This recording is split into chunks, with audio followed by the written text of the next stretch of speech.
नमस्कार, news India देख रहे हैं आप और आपके साथ मैं हूं सुरभि तिवारी। 10 का दम खबरों का वक्त हो चला है और अब सबसे पहले बड़ी खबर आपको बताते हैं वाराणसी से, जहां वाराणसी में एनएसयूआई अध्यक्ष को धक्का देकर पुलिस ने गिरा दिया।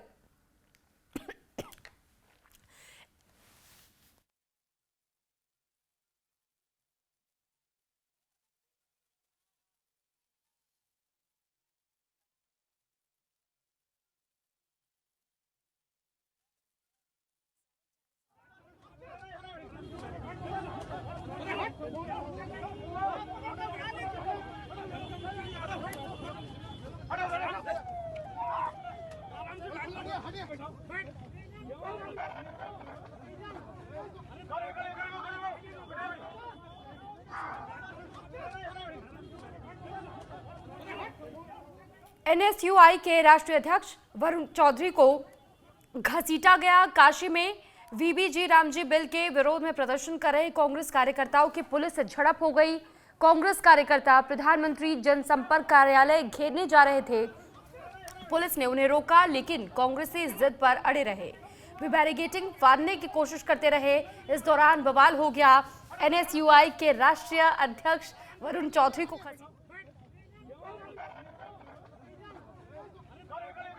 आपको दिखा रहे।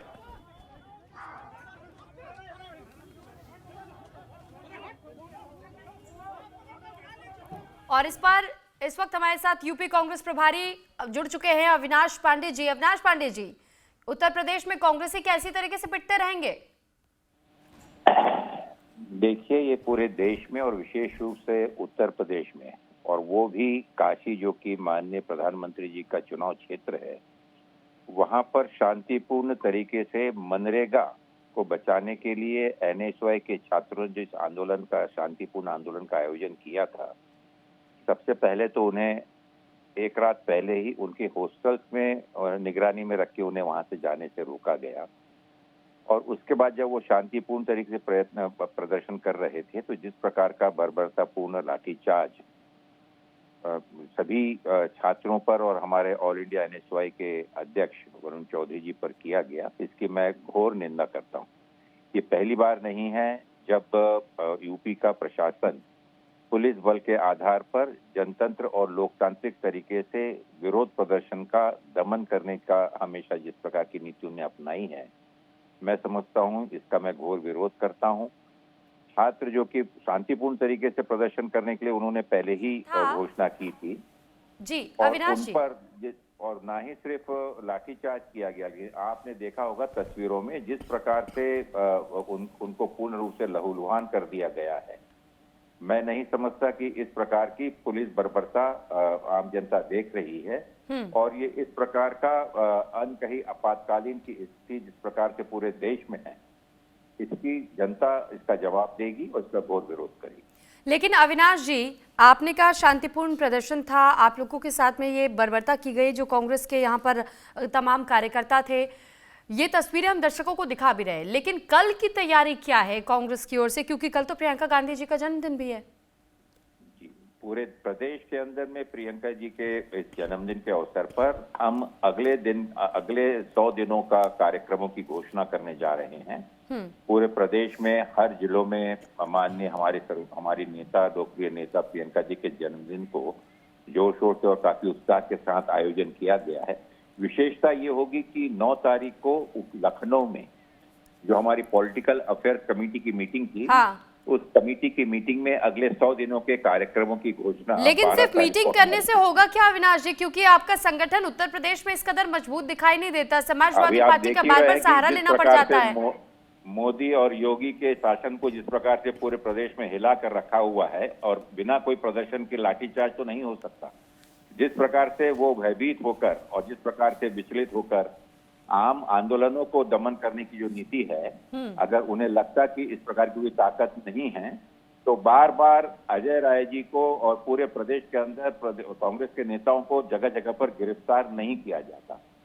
तो इस प्रकार की धारणा मीडिया के माध्यम से अब सड़कों पर जो दिख रहा है, उसे तो लोग देख रहे हैं, लेकिन कांग्रेस मीटिंग नहीं, एक्शन में है पूरे प्रदेश के अंदर में। जहां जहां भी कोई अत्याचार हुआ है, जहां पर भी कोई दुर्घटना हुई है, कांग्रेस का सिपाही, कांग्रेस का कार्यकर्ता वहां पर डटकर खड़ा है मदद के लिए और हर प्रकार की सहायता करने के लिए पूर्ण रूप से तैयार है। आने वाले ठीक। दिनों में आप देखेंगे कि कांग्रेस, जो आपने कहा कि सिर्फ मीटिंग नहीं, मीटिंग तो मात्र एक ये नियोजन का है, जो अगले 100 दिनों में आप देखेंगे पूरे प्रदेश के अंदर कांग्रेस की गतिविधियां, कांग्रेस के कार्यकर्ता एसआईआर की निगरानी में मनरेगा को बचाने के लिए ठीक है और अविनाश। प्रदेश के अंदर में हो रहे भ्रष्टाचार और हो रहे जिस प्रकार का दुर्व्यवहार हो रहा है उसका हम डटकर विरोध करेंगे। ठीक है, बहुत धन्यवाद आपका हमारे साथ जुड़ने के लिए और अपनी बात रखने के लिए। तो वहीं तृणमूल कांग्रेस के सांसद कीर्ति आजाद न्यूज इंडिया के सवालों पर भड़क उठे। ईडी और ममता को लेकर के सवालों पर कीर्ति आजाद खफा दिखाई दिए। न्यूज इंडिया संवाददाता कनिका कटियार के सवाल पर कीर्ति आजाद इस कदर नाराज हुए कि एसआईआर घुसपैठ को लेकर के बीजेपी को घेरते हुए अचानक से कीर्ति आजाद भड़क गए। न्यूज इंडिया संवाददाता कनिका कटियार ने जब उनसे सवाल पूछा तो इस पर आजाद को आपत्ति हो गई और वो खफा हो गए। न्यूज इंडिया के सवाल, कीर्ति आजाद आखिर क्यों इनको ये सवाल तीखे लग गए, एक बड़ा सवाल ये भी अपने आप में है। ईडी और ममता पर सवाल पूछा गया था, लेकिन इस बात पर उन्हें न जाने क्यों गुस्सा आ गया, वो इतने खफा हो गए कि उनका जवाब भी हम आपको सुनाते हैं।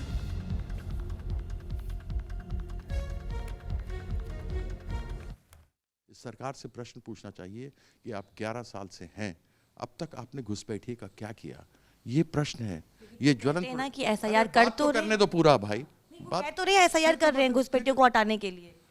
अरे आप बाउंड्री पे रोकोगे घुसपैठिए हटाने के लिए? एक भी निकले? मैंने आपको अभी तो पूरी रामायण पढ़ दी, आप पूछती है सीता कौन है? हम भी उन सवाल पूछ रहे हैं, वो यही तो कह रहे हैं कि घुसपैठियों को हटाने के लिए एसआईआर कर रहे हैं हम। धन्यवाद। आप अगर मुझसे प्रश्न पूछने आई हैं तो अगर मुझसे प्रश्न पूछने आई हैं तो मुझे उसका जवाब देने दीजिए। ये जर्नलिज्म नहीं होता कि जब आप प्रश्न पूछें और मैं जवाब दे रहा हूं तो आप मुझे बीच में काटें। मैंने आपसे कहा अरे मैं आपको जब जवाब दे रहा हूं तो आप उस जवाब को सुनने को तैयार नहीं। मैंने आपको पूरी रामायण पढ़ दी और उसके बाद आप मुझे बता रही हैं कि घुसपैठिए निकालने के लिए एसआईआर। तो फिर महाराष्ट्र में कहां थे घुसपैठिए जिनके बारे में इतनी बात हुई? कहां थे हरियाणा में घुसपैठिए जिनके बारे में बात हुई? कहां थे घुसपैठिए बिहार में जहां पर इन्होंने इतनी बात की थी? 12 करोड़ घुसपैठिए की बात कर रहे हैं, 11 साल से सरकार में बैठे हुए हैं, एक घुसपैठिया इनसे निकला नहीं और घुसपैठिया यह केवल एक राजनीतिक लोगों को बदनाम करने के लिए काम है। तो पूछिए ना इनसे, जम्मू कश्मीर में भी तो आपकी डबल इंजन की सरकार है, पुलिस तो वहां की उमर अब्दुल्ला के सरकार के पास नहीं है, पुलिस तो आपके गवर्नर के पास है। गवर्नर आपके जो वहां आपने 10 साल से बैठाए हुए हैं, आपकी 11 साल से सरकार है। आप क्यों नहीं घुसपैठिए वहां पर रोक पा रहे हैं जो जम्मू कश्मीर में है? कहां है वो घुसपैठिए जो निकल करके बिहार पहुंच जाते हैं? कैसे पहुंच जाते हैं यूपी, कैसे पहुंच जाते हैं हरियाणा, कैसे पहुंच जाते हैं महाराष्ट्र? इसके बारे में जवाब तो सेंट्रल गवर्नमेंट देगी ना। तो फिर ये चीज पूछिए ना। धन्यवाद। तो वहीं गणतंत्र दिवस से पहले जम्मू में सेना का एक्शन देखने को मिला। आतंकियों की सैटेलाइट कम्युनिकेशन ट्रैक की गई है। कर्नाटक इलाके में सैटेलाइट फोन से बातचीत हुई जिसे ट्रैक किया गया और सैटेलाइट डिवाइस के थ्रू लगातार ये बातचीत जारी थी। एसओजी बीएसएफ सेना का संयुक्त तलाशी अभियान अब जारी है। इलाके में गश्त की जा रही है, जगह जगह पर सर्च ऑपरेशन चलाए जा रहे हैं। जम्मू के कर्नाटक इलाके में संदिग्ध आतंकियों की सैटेलाइट कम्युनिकेशन ट्रैक की गई। खुफिया एजेंसियों ने थुराया सैटेलाइट कम्युनिकेशंस डिवाइस के इस्तेमाल को इंटरसेप्ट किया। बताया जा रहा है कि इलाका भारत पाकिस्तान अंतर्राष्ट्रीय सीमा से महज करीब 1 किलोमीटर की दूरी पर स्थित है। संचार इंटरसेप्ट होने के तुरंत ही बाद ही सुरक्षा बल हरकत में आ गए और सर्च ऑपरेशन शुरू कर दिया गया।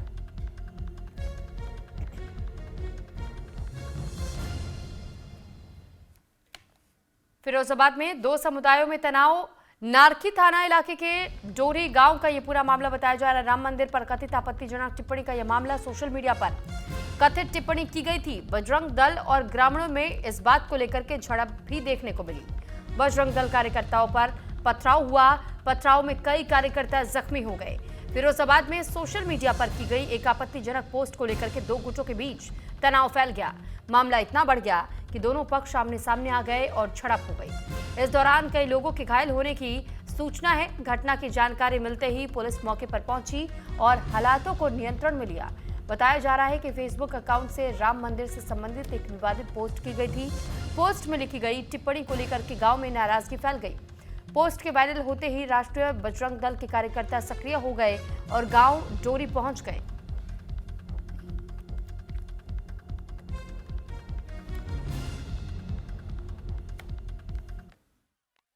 में एक लड़का है जिसकी उम्र 14 से 15 साल थी। उसने एक पोस्ट डाली थी भड़काऊ कि जिस दिन भारत का प्रधानमंत्री मुसलमान बनेगा सर्वप्रथम हम राम मंदिर को तोड़कर मां बाबरी मस्जिद बनाने का कार्य करेंगे। और जो बांग्लादेश के अंदर हिंदुओं के साथ जो अत्याचार जो दुराचार हो रहा है, निर्मम हत्या हो रही है, उसी प्रकार से हम भारत के अंदर करेंगे। उसी के चक्कर हम डोरी गाँव में गए थे अपने सही भाई बंधु के साथ वहाँ पे। तो वहाँ पर बात चल रही थी कि वो माफ़ी मांगे, मैं जो ठीक है शांति भी बात चल रही थी। इतने में ऊपर लेडीज़ों ने हमला करना चालू कर दिया। ईंट पत्थर चाकू लंबे लंबे फरसे से हमला किया, जिसमें मेरे 7 से 8 कार्यकर्ता लहलुहान हुए। उन्हें काफ़ी गंभीर चोटें आई और मोटरसाइकिल तोड़ फोड़ दी और जैसे तैसे लड़कों को जान बचा के वहाँ से भगे और कह रहे थे कि यहाँ बांग्लादेश बनने में देर नहीं लगेगी। देखिए, ग्राम डोरी थाना नारकी क्षेत्र का मामला है। दो पक्षों के बीच आपस में वाद विवाद और कहासुनी हुई है। इसमें एक पक्ष के लड़के द्वारा सोशल मीडिया पे कुछ आपत्तिजनक पोस्ट की गई थी। इस संदर्भ में दूसरे पक्ष के लोग भी वहां पहुंच गए और दोनों पक्षों के बीच आपस में कहासुनी और वाद विवाद हुआ है। इसमें बाद में एक पक्ष के लोग अपनी बाइक छोड़कर वहां से चले गए हैं। इसमें जिस पक्ष ने आपत्तिजनक पोस्ट सोशल मीडिया पे की थी उसके विरुद्ध भी हम लोग वैधानिक कार्रवाई कर रहे हैं। और साथ ही जो दूसरा पक्ष जो वहाँ वाद विवाद करने पहुँच गया था, अपनी बाइक छोड़कर ये लोग भाग गए थे, वहाँ से चले गए थे, उनकी बाइक सीजर की भी कार्रवाई कर रहे हैं हम लोग। इसमें अन्य जो भी आवश्यक वैधानिक कार्रवाई वो हम लोग कर। अयोध्या के राम मंदिर परिसर के सीता रसोई के पास में कश्मीरी मुस्लिम व्यक्ति के नमाज पढ़ने की कोशिश के मामले को लेकर के सुरक्षा एजेंसियां हाई अलर्ट पर है। पुलिस ने सुरक्षा व्यवस्था चाक चौबंद कर दी। पुलिस की गश्त के साथ यहां आने वाले श्रद्धालु की गहन चेकिंग की जा रही है। साथ ही संदिग्ध गतिविधियों पर पैनी नजर रखी जा रही है। राम मंदिर परिसर और उसके आसपास के इलाकों की निगरानी सीसीटीवी के जरिए की जा रही है। राम मंदिर की सीसीटीवी कंट्रोल रूम में 2 विशेष सिपाहियों की स्थायी तैनाती की गई, जो कि 24 घंटे हर कैमरे की लाइव फीड की बारीकी से जांच करेंगे और किसी भी हरकत की सूचना पुलिस कंट्रोल रूम को देंगे। उधर इस घटना के बाद से श्रद्धालुओं और स्थानीय लोगों में खासा आक्रोश है। कई संगठन और आम लोगों का ये कहना है कि राम मंदिर की पवित्रता और सुरक्षा सर्वोपरि है। लोगों की मांग है मंदिर परिसर में गैर समुदाय के लोगों की एंट्री पूरी तरह से बैन होनी चाहिए, ताकि आने वाले दिनों में ऐसी किसी भी घटना की पुनरावृत्ति न हो सके। वहीं बताया जा रहा है कि राम मंदिर परिसर में नमाज पढ़ने की कोशिश करने वाला शख्स अहद शेख मानसिक रोगी है, जिसका इलाज 2024 से जम्मू मेडिकल कॉलेज में चल रहा है।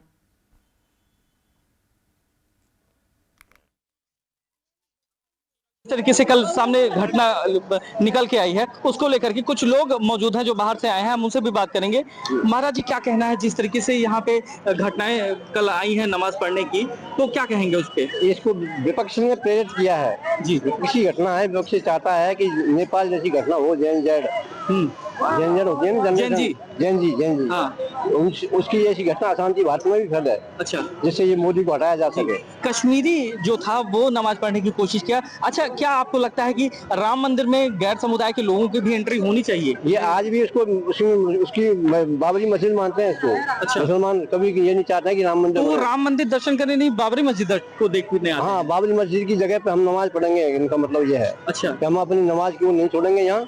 ये मंदिर इतिहास का रूप बदल गया भले ही, लेकिन हमारे मन में, उनके मन में यही है कि ये मस्जिद है यार जी। अगर बात करें तो जैसे क्या नाम है, पहलगाम में आतंकी घटना हुई थी, उसी वहीं का ही आसपास का रहने वाला था ये। हाँ, ये उसी में सेम वही कड़ी है ये। अच्छा, इसी की कड़ी है ये, और इसके सीधे कनेक्शन पाकिस्तान से होंगे जी। सुरक्षा की चूक की बात करें तो क्या लगता है आपको? सुरक्षा की ये है ना कि इतनी सारी भीड़ में उनको पता नहीं लगता है ना भाई। मुसलमानों को तो पता लग जाता है, टोपी लगाते हैं और कुछ कहते हैं। अब हिंदू साधारण भाषा है, चेकिंग कर सकते हैं ज्यादा से ज्यादा। हथियार के पास में था नहीं, तो उसको नमाज आके पढ़ने की कोशिश की होगी उसने। तो ऐसा धर्म का पता नहीं लगा सकते हम लोग। सरदार का लग जाता है, मुसलमान को नहीं लगा सकते जी। अगर बाबा जी बात करें, हम क्या नाम है, जो जिस तरीके की कल घटना सामने आई है उसको लेकर के सुरक्षा पे बड़ा सवाल दे तो दिया उन्होंने, बता दिया। सुरक्षा की बात करें तो सुरक्षा पे क्या लगता है आपको कि चूक है क्या? सुरक्षा पर तो चूक है। सुरक्षा चूक क्या है, वो उसका सादा सिंपल सादा आया है। हाँ। और दर्शन पाया, नमाज पढ़ने में बैठ गया, तो सुरक्षा की कोई बात ही नहीं इसमें। तो क्या आपको लगता है कि एक नया कानून ऐसा लाना चाहिए कि गैर समुदाय के लोगों की एंट्री जो है, नया कानून लाया तो ऐसे तो बहुत सुरक्षा के लिए कोई नई एक्स-रे मशीन होनी चाहिए, जिससे मालूम पड़ा। क्या आपको लगता है कि ऐसे नियम भी लेके आने चाहिए कि गैर समुदाय के लोगों की एंट्री बैन हो, जैसे मक्का मदीना में? हाँ, ऐसा होना चाहिए। जब मक्का मदीना में हमारे लिए बैन है तो उनके लिए भी यहाँ बैन होना चाहिए। सदस्य परकोटे पर नमाज पढ़ने की खबरें सामने आई, उसको लेकर के अयोध्या की चौकसी की बात करें तो चप्पे चप्पे पर सुरक्षा कर्मी जो है वो और तैनात कर दिए हैं, अतिरिक्त सुरक्षा बल जो है वो अयोध्या में मंगा लिए गए हैं। हमारे कैमरामैन से बोलेंगे एक बार इन तस्वीरों को दिखाएं। सुरक्षा कर्मी जो है वो खड़े हो गए हैं और सुरक्षा की बात करें तो सुरक्षा की दृष्टि से 5 लेयर सुरक्षा जो अयोध्या में बताई जाती थी उसको और भी सघन चेकिंग के द्वारा यहाँ पे राम मंदिर और में जो राम भक्त हैं उनको जाने दिया जा रहा है। और अगर हम बात करें जिस तरीके से मामला सामने निकल के आया, कहीं ना कहीं एक बड़ा सवालिया निशान यहाँ की सुरक्षा पर उठता है कि अगर राम मंदिर में इस तरीके की वाकया सामने आएंगे तो आगे की तस्वीरें क्या है जो सामने निकल के आती हैं। मगर बड़ा सवाल ये भी है कि जिस तरीके से वहां पर चीजें निकल के आई हैं उसके बाद जो क्या नाम है राम मंदिर तीर्थ क्षेत्र ट्रस्ट के द्वारा चुप्पी साधी गई। यहाँ के जो वरिष्ठ अधिकारी थे उन्होंने अभी तक कोई बयान नहीं दिया, मगर यहाँ की चेकिंग को और यहाँ के सुरक्षा बल जो है वो लगातार उनकी सुरक्षा को बढ़ाया गया है। और काफी ऐसे सुरक्षा कर्मी जो हैं जो सिविल ड्रेस में घूम रहे हैं, जो बाहर की खुफिया एजेंसी हैं वो लगातार अलर्ट पे चल रही हैं। हमारी मौजूदगी इस समय राम क्या नाम है पथ पर है जहां पर राम मंदिर के लिए ये वही प्रमुख द्वार है जहां से जाया जाता है और प्राण प्रतिष्ठा द्वादशी का भी बोर्ड लगा हुआ है। ये वही द्वार है जहां से राम मंदिर के लिए लोग एंट्री करते हैं। मगर यहाँ पे चेकिंग की बात करें तो लगातार यहाँ पे जो सुरक्षा कर्मी है वो बढ़ा दी गई हैं। और बात करें चंपत राय की तो कुछ दिन पहले चंपत राय जिस तरीके से सोशल मीडिया और इन्फ्लुएंसरों को राम मंदिर में दर्शन के लिए लेकर जाते हैं, तो इन्फ्लुएंसर का क्या काम है, वो वहां की जो जानकारी है मोबाइल लेकर जा रहे हैं, चीजों को लेकर के जा रहे हैं, तो जानकारी कहीं ना कहीं लीक करते हुए नजर आए। अगर मीडिया को ले जाने की बात होती है तो सरासर मना कर देते हैं राम मंदिर में मीडिया को जाने से। और इन्फ्लुएंसर को ऐसा क्या है आखिर कि जो इस तरीके का वाकया सामने आता है। उत्तर प्रदेश के देवरिया जिले में योगी सरकार का बुलडोजर एक्शन देखने को मिला और देवरिया शहर में बनी अब्दुल गनी शाह बाबा की मजार पर यह प्रशासन की ओर से बुलडोजर कार्रवाई की गई और उसे ध्वस्त कर दिया गया। मजार सरकारी बंजर भूमि पर अवैध अतिक्रमण करके बनाई गई थी और इसकी शिकायत देवरिया सदर के विधायक शलभ मणि त्रिपाठी ने मुख्यमंत्री योगी आदित्यनाथ से की थी। इस मामले का मुकदमा देवरिया एसडीएम कोर्ट में चल रहा था। मजार की जमीन की प्रशासन की देखरेख में कई बार पैमाइश हुई जिसमें मजार सरकारी जमीन पर बना होना पाया गया।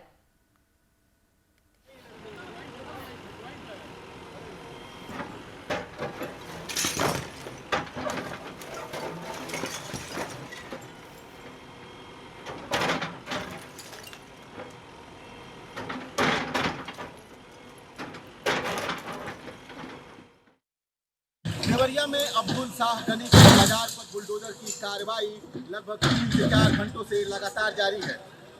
इसके पहले जो मजार के इर्द गिर्द का जो इलाका था उसको तोड़ा गया। उसके बाद अब यहाँ पर देख सकते हैं जो मजार का गुंबद है उसको तोड़ा जा रहा है। इस तरीके से यहाँ पे बुलडोजर लगाकर यहाँ पे ये ध्वस्तीकरण की कार्रवाई की जा रही है।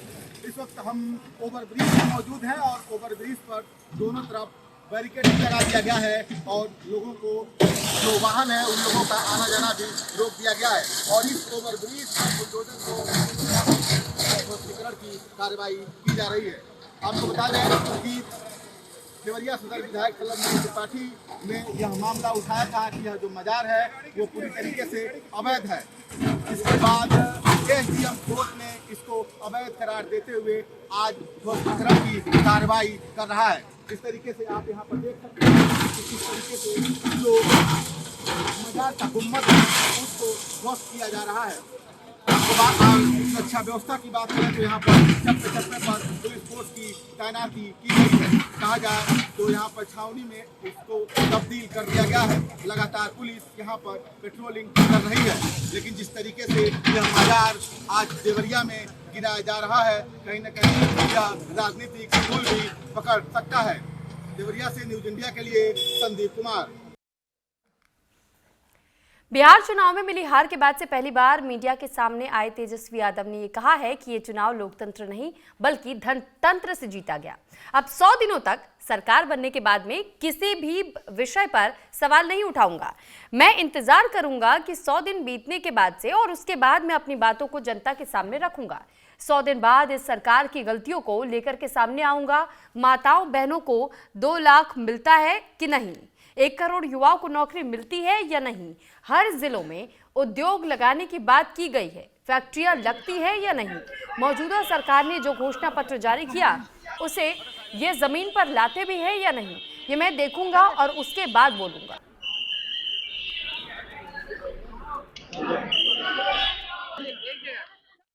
लोग हारा है और तंत्र जीती है।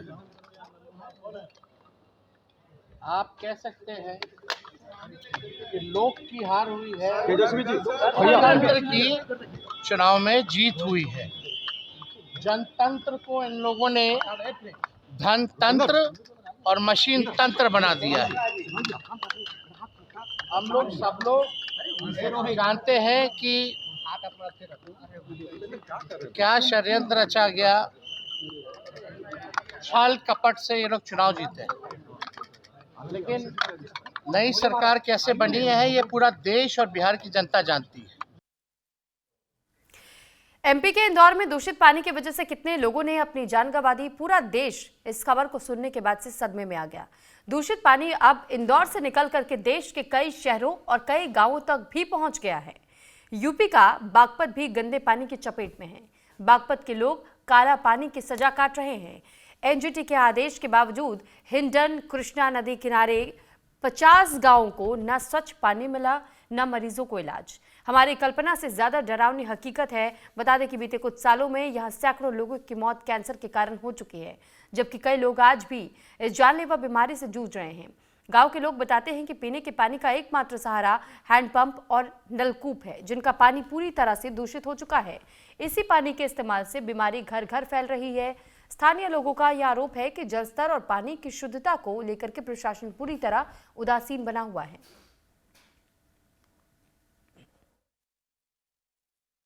गुर्दे में ट्यूमर बना तो उसकी दिक्कत में मैं डॉक्टर के पास पहुंचा। डॉक्टर ने मेरा वो कराया, सीटी स्कैन करवाया, वो कहने लगा भाई ये सब कुछ पानी के उस वजह से हो रहा। पानी नुको थारे यहाँ जो पानी बरत रहे हम पी रहे, वो पानी दुष्ट है बहुत। मगर जी नदी है हमारे पास, नदी से हो रहा जो कुछ भी हो रहा। मगर पानी की वजह से इन नदी में झाल है, इस पानी की वजह से बहुत बड़ी समस्या है। झाल टूट रही है और कैंसर जो है कैंसर की बीमारी बहुत ज्यादा है। तो शिकायत कर रहे, कुछ सुनाई नहीं आ रही। कोई दिल्ली साहब है, कोई कैसा है, शिकायत कर ले जा, हम कर देंगे। मुझे मैं कैंसर से पीड़ित हूँ।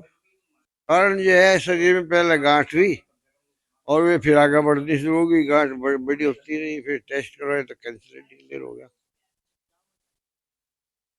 पर पानी की समस्या बता रहे भाई सभी। ये सर जी इसमें जो नदी है ना, यहाँ पे पानी की समस्या है सबसे ज्यादा। तो इसमें काले पीलिया के, कैंसर के और अपाइज के, ये सबसे ज्यादा केस देखने को मिल रहे हैं यहाँ पे। आंगडोली गांव में दावा किया जा रहा है कि 100 से अधिक लोगों की कैंसर से मौत हो गई, लेकिन स्वास्थ्य विभाग के पास इसकी अभी जानकारी भी नहीं, जिसको लेकर हम खुद गांव में पहुंच गए हैं। बताया जाता है कि जहरीला पानी पीने से ये लोग कैंसर से पीड़ित हैं। जो यहाँ से कृष्णा नदी है वो यहाँ से गुजर रही है और उसका जल स्तर जो है लगातार जहरीला होता जा रहा है और लोगों में तरह तरह की बीमारियां यहाँ पर फैल रही हैं। हमारे साथ में एक ग्रामीण मौजूद हैं जिनकी हालत अभी खराब है, उनके पैरों में कुछ दिक्कतें हैं, ब्लड कैंसर की इन्हें दावा किया जा रहा है। आपका नाम जानना चाहेंगे? सुखवीर सिंह है साहब मेरा नाम। समस्या सबसे बड़ी हो रही साहब, मेरा ब्लड बढ़ रहा है, मुझे ब्लड बदलवाना पड़ता है। देखो जी, सैकड़ों आदमी कैंसर से जा चुके हैं और मैं भी ये मान कर चल रहा कि मुझे भी कैंसर है। डॉक्टर लोग तो बताते नहीं, लेकिन मैंने नेट पर डाल कर देखा है कैंसर की बीमारी है। हाँ जी, एम्स में मेरा ट्रीटमेंट चल रहा है दिल्ली। ये कारण क्या मानकर चल रहे हैं, वजह क्या है कि इतने लोगों में तरह तरह की अजीबोगरीब बीमारियां फैल रही हैं, कैंसर जैसी बीमारी आ रही है, तो इसका कारण क्या मान रहे हैं? हम ये मान कर चल रहे साहब कि हमारे बिल्कुल गांव के पश्चिम में सटी हुई कृष्णा नदी है। कृष्णा नदी में पानी नाम की बहुत कम रह गया पानी, और उसमें गंदगी बहुत ज्यादा हो रही है। और हमारा सरकार ने जो है ठोकर बनवा रखी जल स्तर को ऊंचा करने के लिए। अब जल उसमें है नहीं तो इस स्तर कहां से ऊंचा हो जाएगा। तो जो भी फैक्ट्रियां इस नदी से जुड़ी हुई हैं, उनकी सबकी गंदगियां इसी पानी में आती हैं। इसी पानी में आकर वे ठोकर जो है वहां जाकर तमाम कीचड़, तमाम गंदगी जो है वो इकट्ठी हो रही है। इसकी आपने शिकायत नहीं की? देखो जी, शिकायत हम बहुत कर चुके हैं, लेकिन कहीं को सुनवाई नहीं। हमने बार बार ये कहा कि ये जो ठोकर बनवाई है, इनको या तो तुड़वा दो, और नहीं जमुना नदी हमारे नजदीक को है, जमुना की कई नहरें हैं हमारे पास को, उनके छोटे छोटे रजवाड़े हैं, उनका पानी आप इसमें छुटवा दो, और ये गंदगियां साफ होती चली जाएंगी, लोगों की जान बच जाएगी। महाभारत में शौर्य का इतिहास रच चुका है और बागपत में काला पानी सजा काट रहा है। एनजीटी के आदेश के बावजूद भी बागपत में हिंडन और कृष्णा नदी के पास बसे गांवों को ना तो स्वच्छ पानी मिला और ना ही सही इलाज, जिसको लेकर ग्रामीण लगातार कैंसर जैसी बीमारी से जूझ रहे हैं। तस्वीरें आपके सामने हैं, ये देखिए बागपत का वो कृष्णा नदी है जो यहाँ से गुजर रही है, और इसका पानी लगातार काला हो चुका है, जिसे पीने के लिए ग्रामीण मजबूर हैं। और ग्रामीणों में अजीबोगरीब तरीके की एक बीमारी आ रही है, जिसे पीने के लिए ग्रामीण अब मजबूर हो गए हैं। लगातार स्वास्थ्य विभाग से शिकायत करने के बाद भी ग्रामीणों का कोई समाधान नहीं हो रहा है। ग्रामीणों का दावा है 100 से अधिक लोगों की अभी तक मौत हो चुकी है, और अभी भी करीब ग्रामीण कैंसर जैसी बीमारी से जूझ रहे हैं। Haider Malik, news India, Baghpat. और इसी के साथ फिलहाल इस बुलेटिन में इतना ही। नमस्कार।